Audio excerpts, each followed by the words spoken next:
Pod Hybrid Entertainment.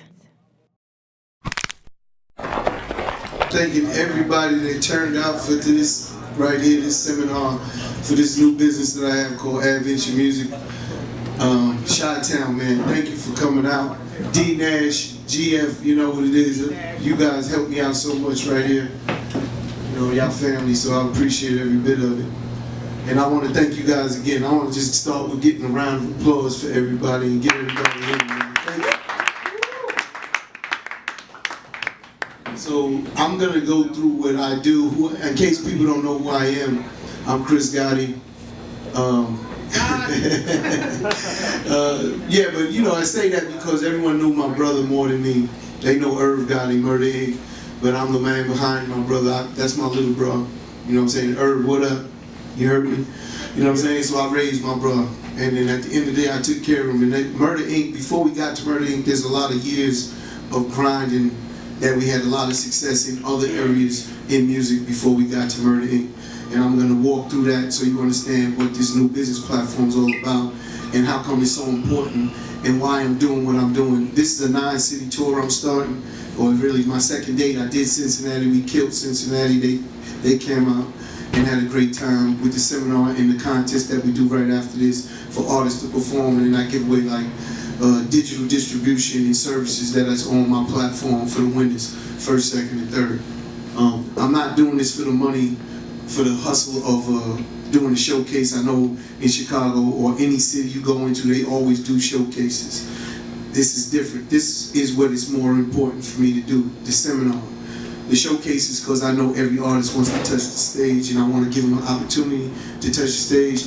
And then just so you know that these cameras are here, I reach over 5 million people already with this platform. I have over 800 artists already signed on this platform. I've been doing it for about 1.5 years, and it already got that. This is my second tour going out, and my next one will be the West Coast. This is my Midwest tour, and what I have to do is I felt the urgency or the need to come out and talk to the people like this, one-on-one. They don't get that usually. Baby, you should probably move that chair because he's going to be in your way all he's day. good. The shot is there. She's good. That's what okay. I didn't see you. I didn't even know you were sitting there. So I'm just saying, like, I felt compelled to come out on the road and touch people one-on-one. I don't care if there's one person in the room or there's 1,000 people in the room. I'm doing this exactly the same, and I'm going to explain who these guys are up here with me so you know why they're qualified to even sit on the stage and talk to you and give you advice, because I don't want to give you nothing that's not real. This is all based on just telling you like it is and not giving you no sugarcoating or anything like that, and where the state of the music industry is at today with the digital problems that they're having. Why is Universal, Warner Brothers, Sony not in Chicago looking for talent? You can't tell me the last time you've seen an artist get signed without being successful. They get successful on their own, and then the label comes and gets them. And that's the biggest challenge that I'm trying to kind of hammer home in artists' head, so they understand that that dream of getting that deal is so far than before because of that. And there's so much more competition because of the internet. Like, the amount of artists that's now popped up, you guys know without me telling you how much more people are rapping now, producing now, and trying to be part of this music industry. So those are your challenges. When you get more people, it's just harder to find out who's better or not, right? It's very hard to pick one out of that haystack, that needle in the haystack, so to speak. So I'm just giving you information and what this platform is really here and geared to do.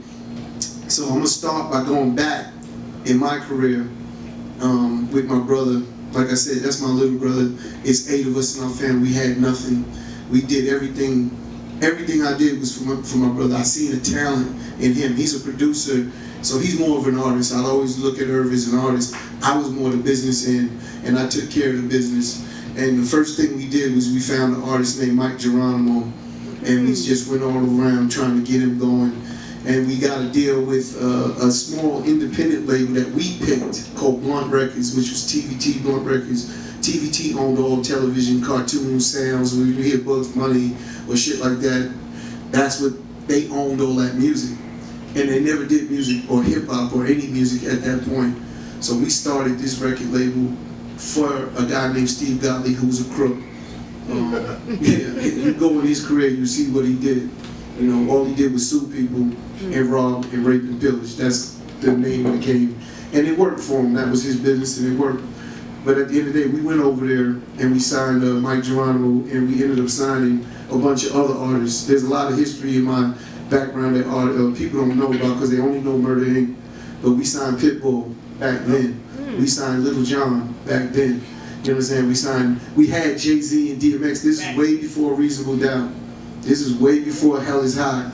They could have all ended up on TVT Blunt Records. And now we went out and had great success with the artists we had at Blunt, but we realized then we couldn't fight the majors. You know, you're talking about 20 plus years ago, and they had the game on lock. You couldn't get no independent movement at all because the majors controlled all the markets, they controlled all the relationships and the money. They had Big Bang. You know what I'm saying? My biggest challenge back then was money, because how do I get people in Chicago to know about me and my brother and what we're doing back then? It's no internet back then. You know, times is completely different. If you didn't have money, hundreds of thousands of dollars, I could not market and get my product heard, seen, or anything. So it was a big challenge. And then even with that deal we got with Blunt, it was very hard because they had limited resources and they didn't have the relationships. And the big major record labels, they controlled all of the market, the radios. When you talk about back then, it was record stores, you know, placement. Think of a placement for a record. Think of a clothing line. I try to simplify everything so you can understand it. So it's very simple. There's a lot more detail in it, but I'm gonna give it to you so simplistically everyone or anyone could understand. So if you walk into Macy's or something, the front line is the best clothing lines, the ones that spend the most money. The whack shit is in the back. In the corner, you can't see it. So in the digital day, think of iTunes as the best clothing line store. That front page means a lot, but there's only but so much room, right? There's only but so much place they can put an album cover or something, and that's something that we fight for here at Adventures. But you got to give me information. There's a reason they put things in the front of those places. Everyone wants their page be on the front page of Amazon, iTunes, Google Play. They want that front page look because so many millions of people get to see you. And that leads to the opportunity of someone wanting to buy you or support you. And that's a big deal. Because he did those things and we did those things, every executive in the game had to deal with us. And not deal with us in a way like everybody else. They had to deal with us on our terms. You know, so we would go to like Sony and tell them we want the jet for 2 weeks and things of that nature. We went and told them all types of crazy things just to see if they would do it. And they would do it. Why? Because they want to own that intellectual property. So what is intellectual property? Intellectual property is the record you make. That's why the buildings exist. For every record label, they own that intellectual property. So I always break that down to simplify it again. Think of iPhone or iTunes, you know what I mean, Apple. That iPhone, that touchscreen is their intellectual property. So when Samsung uses that, they gotta pay Apple. You understand? That's the exact same thing from a record. So whenever you hear a record played, or see a video, or played on a song in the radio, or you hear it in the back of a television show or movie, someone has to pay. So my job here, from a distribution company, is to get that part of that licensing and sync, which is what it's called, so you could get paid for that use. I'm not saying I could get everyone placed, but you don't even have a chance to get placed, and I have to have a relationship with the person that places every record for Universal, Sony, Warner Brothers, and Michelle. You know, so what they did is she used to work for Universal. They fired her because of the downsizing of the business, and this is what enabled me to become Adventure Music and why I kind of switched the game. People always ask me why you ain't doing Murder Inc. no more. I'm like, the music industry changed. If you don't see Universal chasing artists, how can I do it when they're better than me? They're stronger than me. They have more relationships. They started the music industry. So I'm like, I had to change the way I approached it. And there's still, everyone will say, but these artists are doing, yes, they are. There's still artists out there. The industry is different. The business model of the record labels changed. And they didn't address it the way they should have addressed it. They just raped and pillaged more. And this game was designed for rape and pillage at the highest level. So and I'll get into that, and we can talk about that too. And like I said, I'm not in a rush. I wish I'd start 4 because we have a time lot here to get all this stuff in, and I hate to not give any answers to anyone's questions and why they're here. But I did 30 years in this industry, so that's, Murder Inc. in our heyday, in our height, we was doing over $240 million a year. That made me bigger than Def Jam, which was my parent company. They was doing about 180, 190 million dollars, which made Vivendi, the French company who owned Universal, fly me and my brother to go talk to them, because they're like, who are you guys? They wanted to know, how are we doing this and what's going on, because we was outbilling our parent company. And this is what led to guys like Doug Morris and Leo Cohen, the CEOs. Doug Morris was, everyone in the Universal system had to report to Doug Morris. So he's the boss of bosses, right? So that's what his nickname was, and everyone reported to him. And he used to tell us how he's grooming me and my brother to run and take over Universal. So he was giving us a lot of information. I like to call it where the bones is buried, how they treated artists and where all the money's really hidden in the game. In hindsight, I've realized he was full of shit. But while you're going through it in the moment, you ain't thinking he's full of shit. You're like, we about to take this whole bitch over. It's on. But they never would let someone like me or my brother, because we was too rebellious. We do what we want, how we want, when we want. And because we felt we know the industry better than anybody, you can't tell me how to do music or make music. And the business side of it took over, especially when, if you know my history, we went through a big trial with the United States of America that we won, and it was fully exonerated. But at the end of the day, it took 4.5 years of our life. It took a 9-figure business from me and my family. That's what happened. I know people think 50 Cent. I'm like, 50 could have stopped, ruled all he want. I'm still $160 million, no problem. I could live on that, you know what I'm saying? But Universal, when they turned it off because the government went to them and said, if you cooperate with the boys, with them Gotti boys, we gotta come and dig in your business. Nobody wants that. So even though they did it, I do understand it. Don't mean I agree with it. You know what I'm saying? This is the mature side of me, not the younger side of me. And with that being said, it was 4.5 years where no money came in. They broke all our contracts. They didn't pay us shit. And I kept everybody working for me. Dex, sitting to my left right here, worked for me over 20 years. He's my marketing director. That's why he's sitting up here. But at the end of the day, everyone got paid. Me and Irv, we still paid everyone because we was ignorant. I didn't go to school, Irv didn't go to school. Everything I'm telling you, I learned on my own. I learned from losing, trying, my own money. Wow. It didn't work, get up, try it again. No one gave me shit. You know what I'm saying? I'm from a family of 8. My mom and dad, you know what I'm saying, had nothing, but they had love, and that's it. And they took care of us. They kept a roof over our head. They didn't feed us every day, but they kept a roof over our head. And at the end of the day, it just, what don't kill you make you stronger. And at the end of the day, we just kept pushing and pushing and pushing. And all my other sisters and brothers went to school, but me and her made all the money. So my mother had to look at it differently because she didn't understand what music was back then. Just gave away a couple $100. And I'm trying to just take that understanding of music. Think of how many artists there are out there. I don't want to judge, just think of the competition you're up against and how many people are there. You're just here in this one little city of Chicago. There's a whole world of you guys everywhere that are trying just as hard as you. You eat what you kill, you reap what you sow. You're gonna get out of this business what you put in it. If you sit back and think it's magic, it's not. Now God could reach down and touch you and help you win lotto, and He could reach down and touch your ass and give you a hit record. And you just, you understand what I'm saying? Because that's how hard it is. I use Young and May, I talk about Fetty Wap. You know what I'm saying? I had Young and May over 8 months ago trying to get her on because I heard that record, ooh, and I said, that's a hit record. And she was like, we're gonna stay. She was real cocky too. She was like, we staying independent, we good. I said, you would stay independent. I'm just gonna help you get it out. She did it in her way. There's more than one way to skin a cat. I love telling that story. She didn't use the platform, but there's more than one way to do it. I'm not sitting here telling anybody this is all you could do. This is an opportunity. This is it. You get out of it what you put in. I guarantee there's no other platform like this. I know that because I'm watching everybody. I study my business I study my craft, everybody that's doing it, and I'm doing it for artists, so I'm doing it for them, so they don't have to. Your manager doesn't have to. He's gonna know, man, Chris vetted that shit out. He knows it's right, or else it wouldn't come up here. My name is everything. You know, again, you can check that too.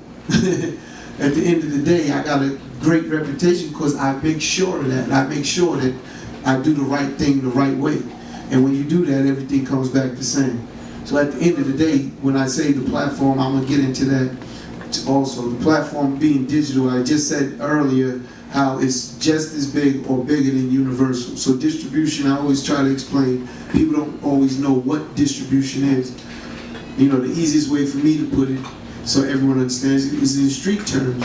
If you had something, and you have it and you're in Chicago, you only could make but so much money here. You want it to really blow it, you gotta get it distributed to multiple places and pass it. And it's a product. Whatever the product may be, I'm gonna leave everyone's imagination right there, but whatever the product is, you need distribution, so you, even if it's from block to block, you know, city to city, wherever, state to state. The more you go, the more chances you have of making money and being successful in whatever business is. It could be clothes, you need all the stores. You know, you got beef, you need all the supermarkets. You know what I'm saying? Whatever it is that's distribution. So that's what this is for music. Wherever there's music sold or streamed, those are the two areas to distribute at. Streaming is Tidal, Spotify, you know what I'm saying? All of those places have streaming, Apple, and there's a lot of others that's overseas and things like that. Then you have the iTunes, which is this actual downloading of the music. So once you do those, once you have those covered, now it's just about product and how do you get people to know it's there to go get it, right? And it's not my job to make a hit record, that's your job as an artist to make a hit record. And that's so important because artists usually never want to look in the mirror and say it was my fault or the record wasn't as good, or, you know, that's the reason I won't critique music, because it's not my shit, it's your shit. You know what I'm saying? And I always challenge artists to be creative. That's who you are, you're the creators of the world. So at the end of the day, don't try and stay in your lane. Go out your box, man. When you're in the studio, try anything. If you don't like it, delete it. No one got to hear it. Take the chance. I use Ja all the time, Ja Rule, because Ja, when you first started with him, he was a battle rapper. We took Rule around battling everybody. And that's all he did. You know what I'm saying? He battled. He didn't end up battling, he ended up singing. But look what happened. Everybody singing to them. You heard me? But he did that. So we might have been with him, but he was, when we in that studio, he tried shit. He liked something. He found his niche. He found his lane, and that's what I call it, lanes, because every artist has their lane. I look at, I don't know, the Autobahn is that race, you know, the highway over in London or whatever, Germany, with all of the lanes, and it's unlimited, you speed as fast as you want. So that's why I look at the music industry. This is the Autobahn. Pick your lane, and then the only way you lose is if you can't take over someone's position in that lane. If you have your lane already, so let's say Drake, he got his lane. Someone either has to knock him out the lane, or they got to be, you know, or create a new lane to beat them. They can't do anything but those two things. So we getting into that. I'm gonna keep going after, but I want to introduce the man to my right, and we're gonna get into, like I said, I'm not stopping. I just want to bring him in because we're gonna talk about who he is. This is Don Dinero. He's my Latin president. I am not Latin.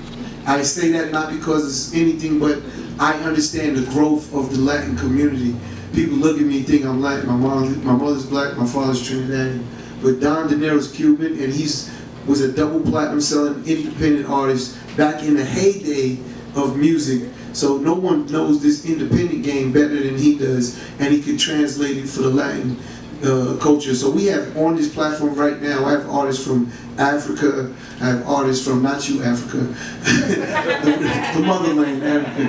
I have artists from London, Paris, Argentina, Colombia, Puerto Rico, yeah, pretty much, it's, you know, Mexico. We have a lot of different artists on this platform. I have a country and western artists. This isn't just for hip hop and R&B. This is for all genres of music.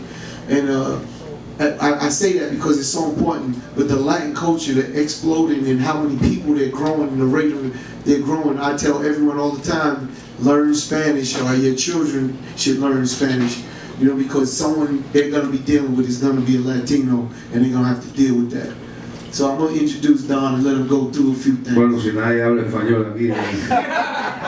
Hey, first of all, thank you for coming out. What's up? I'm also the plug. Just, listen, it's a pleasure. You guys, obviously, I hope you're all searching. I tell Chris, the crazy thing about this business is that we're dealing with people's dreams. You know, when something influenced you or something triggered you in your life, that you said, man, you're trying to figure out how can I get my music to the masses, what can I do? So I commend you for coming here today, taking time out of your day to spend it with us, and hopefully when you leave here today, you'll be a little bit more empowered and a little bit more educated on what this music business and what the Adventure platform basically is. Like he said, I dropped when I came into the game, there wasn't even, I do Latin hip hop by the way, and there was no market, there was no radio, there was nothing for that.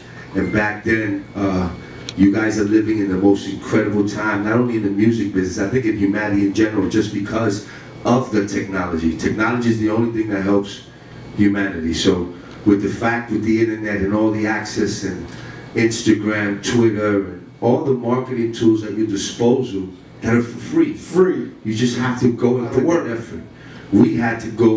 I had to go see the DJ, drive to the club, shake his hand, meet him. It was more interacting. I tell him social media makes us more antisocial because nobody wants to interact. So you guys doing this is important, to go face to face. That's why what he's doing is taking it back to when we used to go and meet the people. Now you got a guy who can blow up on YouTube with a Mickey Mouse video. I mean, you know what I'm saying? And they blow up 1 million hits and he's gone. So on that point, kind of bringing you into where we're at. So let's say you do decide to become a member of Adventures Music. Whether you sign up today or whether you decide to go online or whether you're just someone who took the path, how you would do it is you get online, you pay your $300, PayPal, whether it's a credit card, and I want you to understand here, we're not pulling licks. We don't need your $300, but what Chris has a saying is, you gotta have your own skin in the game. You know, you can't tell us or someone else to invest in you if you're not willing to invest in yourself. That's and I'm pretty sure. Yeah, well, I mean, again, especially in our hip hop culture, I know dudes that spend $700 on a pair of sneakers. $700. So, what I mean by putting skin in the game, you must invest in yourself. That's how you're gonna get anywhere. And it's so important that, you know, I always compare Adventures to. We mentioned Uber, one of the companies, you know, the #1 cab company in the world doesn't own a fucking cab. Uber. Think about how deep he sat there and did that. The #1 creator of content in the world is Facebook, and Zuckerberg doesn't do shit.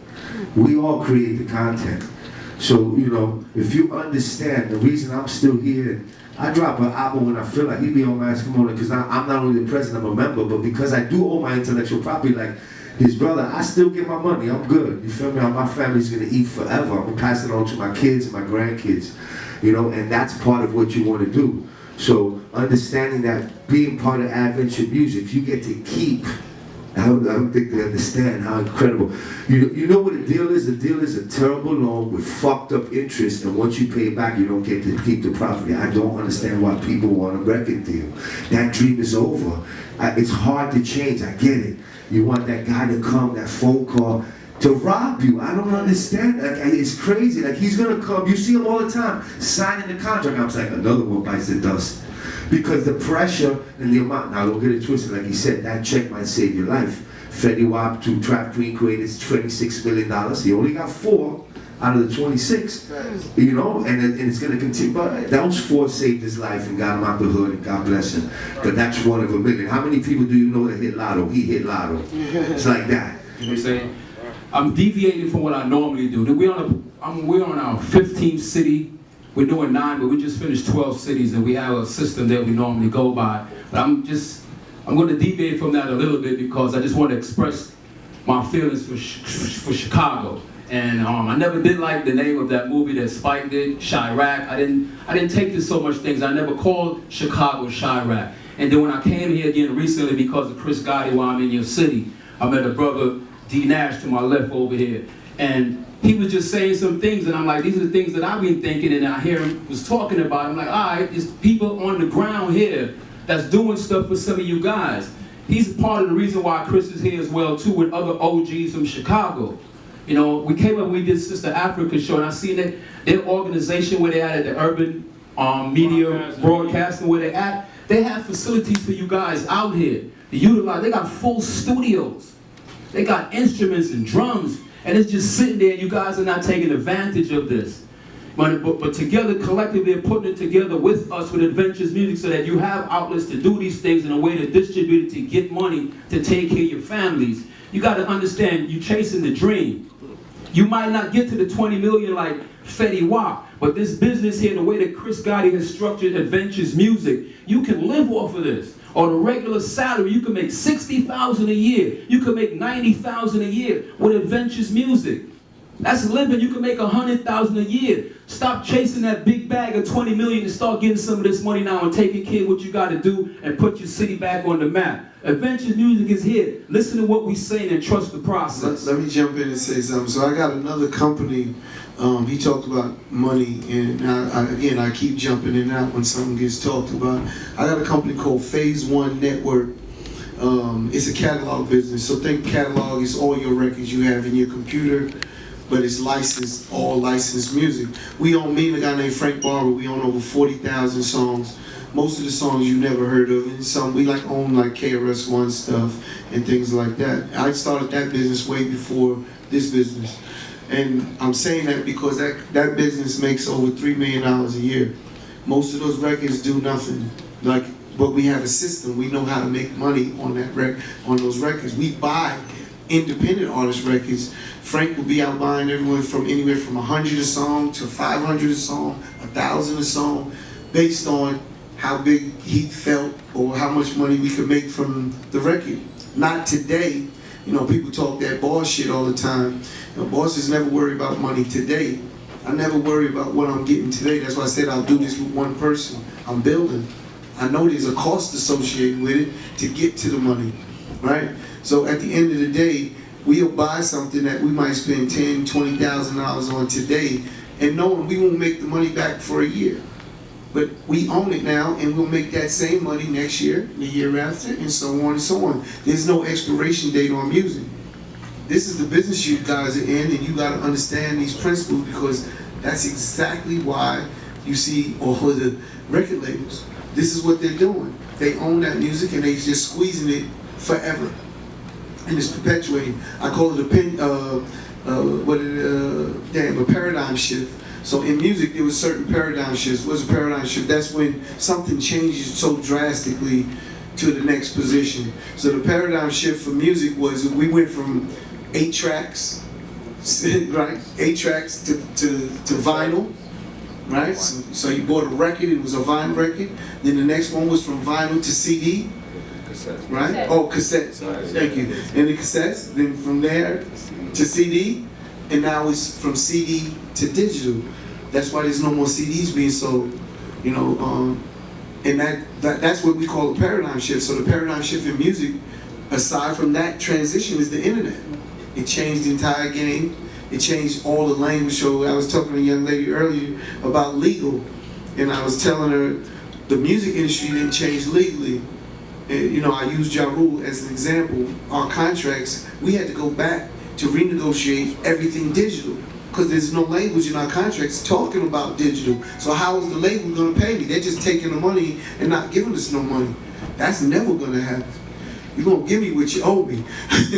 So at the end of the day, we went, renegotiated everything, and got a big check for all the digital rights. So now that's the paradigm shift. So that's the reason all of these principles and things, why I know how to make the money for you, because I got a business doing it already. Every month, them checks is coming in, every month. Like I said, me and Frank, but we have a whole different infrastructure for that, but I took all of the basis principles from that and put it in here. So it's not for me, it's for every artist that's in here, so they can understand. If someone told me, I'm a hustler, so if someone told me, you make $100 every time you put out a record, I'm gonna put out a lot of records. It's just that simple. And records value is based on popularity. So it would never just say $100 every time.